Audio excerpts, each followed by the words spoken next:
Hello বন্ধুরা, কেমন আছো সবাই? আশা করছি সকলে ভালো আছো। প্রিয় বন্ধুরা, আজকে তোমাদের জন্য নিয়ে এলাম আরও একটি নতুন গল্প। আশা করছি তোমাদের দাঁড়িয়ে যাবে, তাই ভিডিওটা শুরু থেকে শেষ পর্যন্ত দেখো।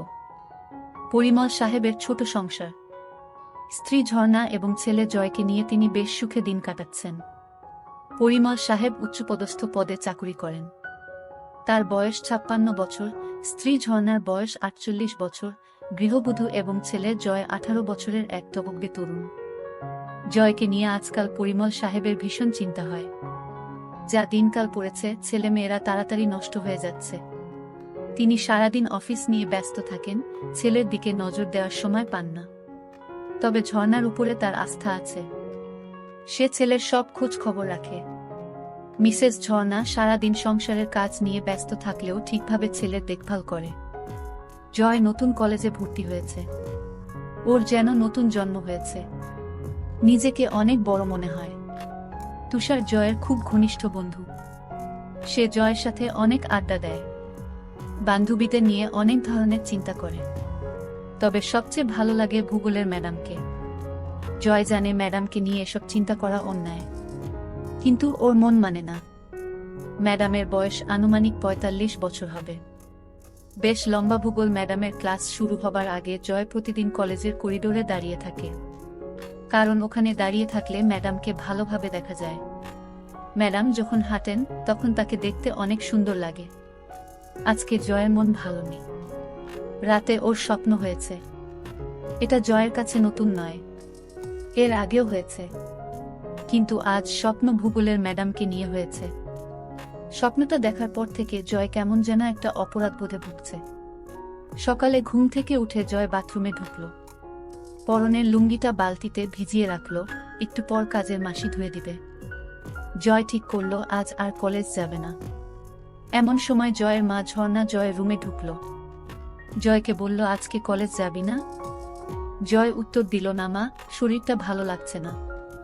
জয়ের মা বলল, কেন বাবা, কি হয়েছে? জয় বলল, না মা, তেমন কিছু নয়। জয়ের মা আর কথা বাড়ালো না। সে বলল, ঠিক আছে, আজ আর কোথাও যেতে হবে না। টেবিলে খাবার দিচ্ছি, তুই খেতে আয়। ঝর্ণা ডাইনিং রুমের দিকে রওনা হলো।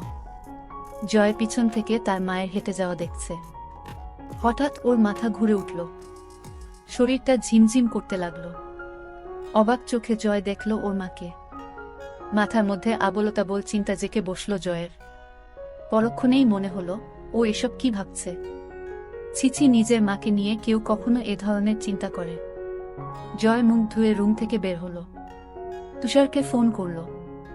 হ্যালো আন্টি, তুষার আছে? ওপাশ থেকে বলল, কে?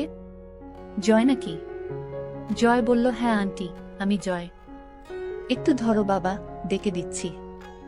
একটু পর তুষার ফোন ধরল। কি রে জয়, কি খবর? তুষার, আজকে কলেজ যাব না, শরীর ভালো নেই। কলেজ ফাঁকি দিচ্ছিস কেন? চল না। জয় একবার ঠিক করলো কলেজ যাবে। পর মুহূর্তেই ঝর্ণা তার চোখের সামনে ভেসে উঠল। না রে, তুই যা, আমি আজকে আর যাব না।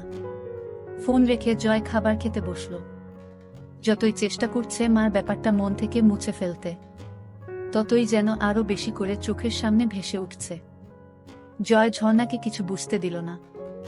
ঝর্ণাও টের পেল না যে সকাল থেকে তার ছেলে ড্যাব ড্যাব করে তাকে দেখছে। ধীরে ধীরে ঝর্ণার চিন্তা জয়কে গ্রাস করল। দুপুরের দিকে জয় টের পেল আজ সারাদিন শুধু মাকে নিয়েই চিন্তা করেছে। এর মধ্যে মায়ের সাথে 1 ঘন্টার মতো গল্প করেছে।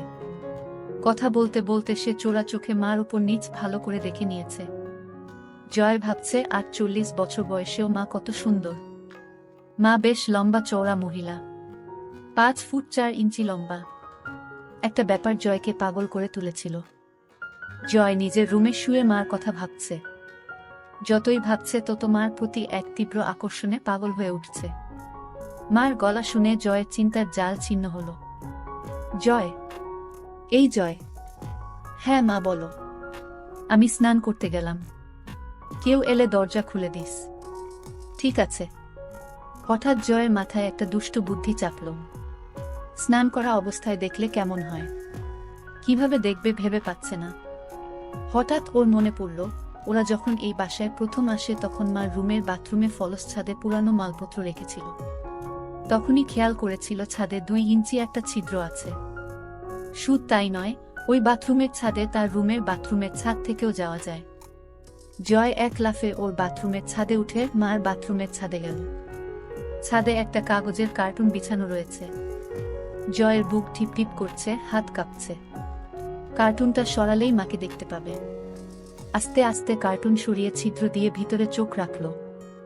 মা এখনো বাথরুমে ঢুকেনি। জয় আর উত্তেজনা ধরে রাখতে পারছে না। ছাদে বসে মার অপেক্ষা করতে লাগলো। কয়েক মিনিট পর মিসেস ঝর্ণা বাথরুমে ঢুকল। জয় নিঃশ্বাস বন্ধ করে দেখতে লাগলো। ঝর্ণা টুথব্রাশে পেস্ট লাগিয়ে আয়নার সামনে দাঁড়িয়ে দাঁত ব্রাশ করতে লাগলো। ঝর্ণা এবার শাওয়ারের নিচে দাঁড়িয়ে স্নান করতে লাগলো। জয় বুঝতে পারল মা আর বেশিক্ষণ বাথরুমে থাকবে না। জয় হাতের কাজ শুরু করে দিল। 2 মিনিটের মাথায় জয়ের কাজ শেষ হয়ে গেল। ঝর্ণা বাথরুম থেকে বের হলো, জয়ও নিচে নামল। দুপুরে মা ছেলে একসাথে খেতে বসল। খাওয়ার পর জয় নিজের রুমে শুয়ে একটা বই পড়তে লাগল। বইতে মা ও ছেলের অনেক গল্প আছে।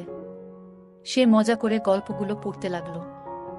ঘণ্টা খানেক পর জয় শুনতে পেল মার ঘরে ফোন বাজছে। ঝর্ণা ফোনে কথা জয়কে ডাকল। জয়, ঘুমাচ্ছিস নাকি? না মা, বলো। তোর বড় জেঠির শরীরটা আবার খারাপ করেছে। বাসায় কেউ নেই। তুই যা তো বাবা। আশেপাশে কোনো ডাক্তার থাকলে সাথে নিয়ে যা। জয় ঝটপট রেডি হয়ে রওনা দিল। জয় পৌঁছে দেখে জেঠির শরীর যতটা খারাপ ভেবেছিল ততটা খারাপ না। জয়ের জেঠির বয়স 50 বছরের মতো হবে। জয়কে জেঠি নড়ে উঠল। জয়, এসেছিস? জেঠি, তোমার শরীর কি খুব খারাপ? হ্যাঁ বাবা, সকাল থেকে শরীরটা খুব ব্যথা করছে। ডাক্তার ডাকবো? ডাক্তার লাগবে না। এখন কেমন বোধ করছো? ওই যে বললাম, খুব ব্যথা। কোথায় ব্যথা করছে? পিঠে আর কোমরে। ম্যাসাজ দিলে ভালো লাগবে? বুঝতে পারছি না। জয় ম্যাসাজ শুরু করল। কিছুক্ষণ পর জয় বুঝতে পারল জেঠির ব্যথা কমছে। ভালো লাগছে জেঠি? হ্যাঁ বাবা, খুব ভালো লাগছে। ঘুম ঘুম ভাব হচ্ছে। ঠিক আছে, তুমি ঘুমাও। কয়েক মিনিটের মধ্যে মিনু ঘুমিয়ে গেল। তার নিঃশ্বাস ভারী হয়ে উঠল। এদিকে জয় বাসা থেকে বের হওয়ার পর মা জয়ের রুমে ঢুকল। ছেলেটা সবকিছু অগোছালো করে রাখে। রুম গোছাতে গোছাতে ঝর্ণা হঠাৎ বালিশের নিচে একটা বই আবিষ্কার করল। বই খুলে দেখে ঝর্ণার চোখ কপালে উঠে গেল, মাথা বনবন করে ঘুরতে লাগলো। ছিছি জয়, এসব কি পড়ে? হারামজাদা, আজকে বাসায় আস। পিঠের চামড়া তুলে ফেলব। ছিছি জয় এত নিচে নেমে গেছে। এই বয়সেই এসব গল্পের বই পড়ে? কি মনে? হাতেই ঝর্ণা পড়ার জন্য বই খুলল। পড়তে পড়তে তার 2 চোখ আবার কপালে উঠে গেল। ছিছি, এমন গল্প কেউ কিভাবে লিখতে পারে? পড়ব না করেও ঝর্ণা গল্পটা পুরো শেষ করল। গল্প পড়ে ঝর্ণা আর থাকতে পারল না। এক দৌড়ে বাথরুমে ঢুকে হড়হড় করে বমি করে দিল। মুখ ধুয়ে কিছুটা সুস্থ হয়ে বাথরুম থেকে বের হলো। কথায় আছে, নিষিদ্ধ জিনিসের প্রতি মানুষের সবসময় আকর্ষণ থাকে। ঝর্ণার ক্ষেত্রেও এর ব্যতিক্রম হলো না। সে ঠিক করল বইটা তার কাছে রাখবে। সব গল্প পড়বে। ঝর্ণা নিজের ঘরে ঢুকে বিছানায় আয়েশি ভূমিতে বসে বইটা খুলল। বই পড়তে পড়তে ঝর্ণা টের পেল তার উরু বেয়ে একটা পানির ধারা পেয়ের দিকে নেমে যাচ্ছে। ঝর্ণা বুঝতে পারল ব্যাপারটা কি হচ্ছে। ঝর্ণা বুঝতে পারছে না জয়কে এই ব্যাপারে কোনো শাস্তি দিবে কিনা। বিকালে জয় বাসায় ফিরল। রুমে ঢুকে দেখে বইটা নেই। বাসায় মা ছাড়া আর কেউ নেই। তাহলে মা কি বইটা নিয়েছে? জয় প্রচণ্ড ভয় পেল। মা যদি বইটা নিয়ে থাকে তাহলে কি হবে? মা যদি গল্পগুলো পড়ে তাহলে খুব লজ্জার ব্যাপার হবে। সন্ধ্যার দিকে জয়ের সাথে ঝর্ণার দেখা হলো। কি রে, তোর জেঠির অবস্থা কেমন? এখন অনেকটা ভালো। মা ছেলের মধ্যে আরো কিছুক্ষণ কথাবার্তা হলো। ঝর্ণা রান্নাঘরে গেল। জয় তার রুমে এসে শুয়ে পড়ল। চোখ বন্ধ করতেই ঝর্ণার কথা ভাবতে লাগল। ওদিকে ঝর্ণা রান্নাঘর থেকে নিজের ঘরে যেয়ে বাকি গল্পগুলো পড়তে লাগল। বেশিরভাগ গল্পই মাছেলের নিয়ে। ঝর্ণা গরম হয়ে গেল। কি করবে ভেবে পাচ্ছে না। ঝর্ণা কি করবে? রান্নাঘরে বেগুন নেই। হঠাৎ মাথায় একটা বুদ্ধি এলো। ঝর্ণার মাথা খারাপ হয়ে গেছে, কি করছে নিজেই জানে না। হাতের কাছে মোম ছিল, সেটা দিয়ে সেদিনের মতো কাজ সারল। সন্ধ্যার পরে জয় আড্ডা মারতে বের হলো। এই ফাঁকে ঝর্ণা জয়ের রুমে ঢুকল। খুঁজতে খুঁজতে বিছানার নিচে কিছু সিডি পেল। একটা সিডি নিয়ে প্লেয়ারে চালিয়ে সোফায় বসল। ঝর্ণা অবাক হয়ে দেখছে, আড্ডায় জয়ের বন্ধুরা মেয়ে ছাড়া অন্য কোনো কথা বলে না। জয়ের আর আড্ডা ভালো লাগছে না। এই মুহূর্তে মাকে দেখতে ভীষণ ইচ্ছা করছে। সে বাসায় চলে এলো। এদিকে ঝর্ণা শুয়ে তার ছেলের কথা ভাবছে। মুহূর্তেই আবার ভাবছে, ছিস ছিস, নিজের ছেলেকে এসব কি ভাবছি। ধীরে ধীরে জয়কে নিয়ে তার ভাবনা প্রখর হতে লাগলো। পরিমল সাহেবের বয়স হয়েছে, এখন আর আগের মতো ঝর্ণাকে তৃপ্তি দিতে পারে না।